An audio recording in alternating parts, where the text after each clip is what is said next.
Hi, കുറേ ദിവസത്തെ ചൂടൊക്കെ മാറിയിട്ട് ഇനിയിപ്പോൾ രാവിലെ നല്ല മഴയാണേ. ഒരു 2-3 ദിവസത്തേക്ക് നമുക്കാണെങ്കിൽ വർക്ക് ചെയ്യുന്നിടത്തൊക്കെ ആണെങ്കിൽ ഇരിക്കാൻ പോലും പറ്റത്തില്ലായിരുന്നു. നല്ല ചൂടെല്ലാം കൂടെ കൂടിയിട്ട് തലയ്ക്കകത്തുള്ള വേദനയൊക്കെ ഭയങ്കര ബുദ്ധിമുട്ടായിരുന്നു. അതെല്ലാം കടന്നുകൊണ്ട് ഇന്ന് രാവിലെ തന്നെ നല്ല മഴയായിട്ടുണ്ട്. വെളിയിലൊന്ന് കാണിച്ചു തരാം കേട്ടോ. നല്ല സൂപ്പർ മഴയാണ്. ഇപ്പോൾ സമയം 7:30 ആയിട്ടുണ്ടേ. കുറച്ച് നേരമായി ചെറുതായിട്ട് ഇങ്ങനെ മഴ തുടങ്ങിയിട്ടേ.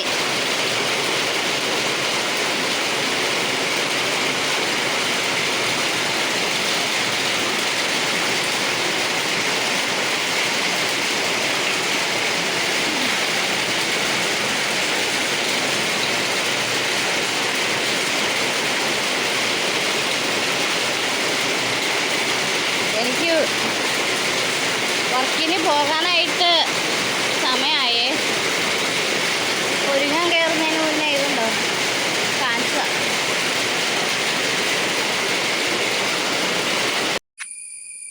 എൻ്റെ വീടിൻ്റെ കുറച്ചപ്പുറം ഒരു സ്ഥലമേ. അവിടെയാണെങ്കിൽ ഇഷ്ടംപോലെ കുടപ്പൻ എന്നൊക്കെയാണ് ഞങ്ങൾ പറയുന്നത്. ഞാൻ കുഞ്ഞായിരുന്നപ്പോൾ ഈ ഒരു പൂ പറിച്ചിട്ട് ഒത്തിരി കളിച്ചുകൊണ്ടിരുന്നതാണേ.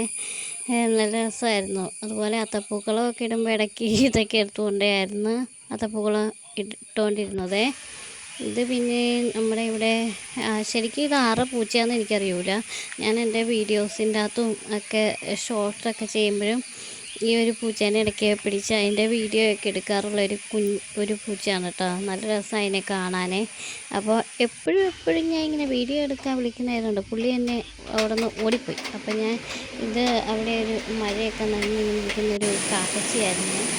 കയ്യേയും വിട്ടില്ല ഞാൻ വെറുതെ. പിന്നെ ഇത് എൻ്റെ വീടിൻ്റെ തൊട്ടടുത്തുള്ള ഒരു തോടാണ്. നമ്മുടെ ഷോർട്സിൻ്റെ അകത്തൊക്കെ ഇഷ്ടംപോലെ തവണ കാണിച്ചിട്ടുള്ളതാണ്.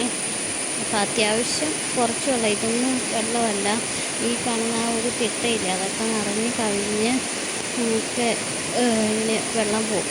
കുഴിയനത്തോടെന്ന് പറയുന്നത് ചില കല്യാണ വീഡിയോകളിലും എടുക്കാനൊക്കെ ആയിട്ട് ഇവിടെ ആൾക്കാർ ഇഷ്ടംപോലെ വരാറുണ്ട്. ചില ഷോർട്ട് ഫിലിംസൊക്കെ എടുക്കാറുള്ളതാണ്.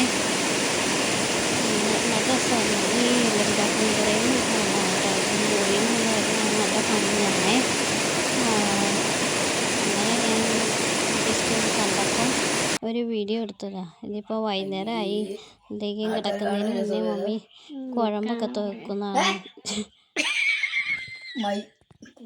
അമ്മയ്ക്ക് ഇഷ്ടപ്പെട്ടില്ല വീഡിയോ എടുക്കണേ, അങ്ങനെ കൊള്ളൂല എന്നൊക്കെ പറഞ്ഞ് എൻ്റെ അടുത്ത് വഴക്കുണ്ടാക്കുക. വെരിക്കോസ് ഉണ്ടേ അതുകൊണ്ട്.